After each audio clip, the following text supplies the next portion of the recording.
that I'm given a second chance. Now I'm going to talk about CorelDraw.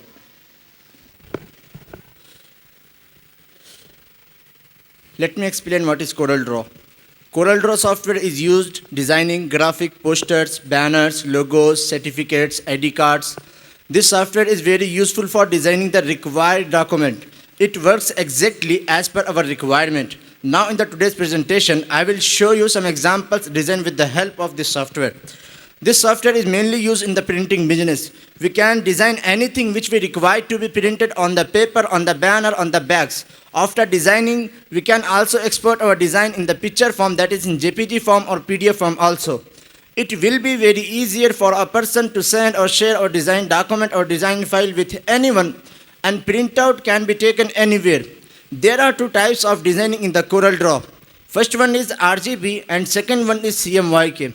With the help of RGB, we mainly designed logos and which we want to use digitally, which we want to use on the screen. With the help of CMYK, we design printable document, printable file. Now I'm going to show you some examples of banners, iCards, graphic design.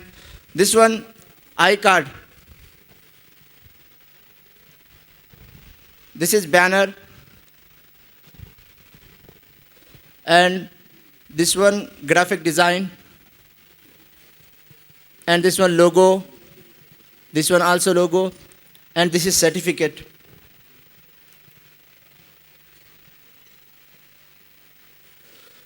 By this way, we can make any design this by help this software. Thank you so much.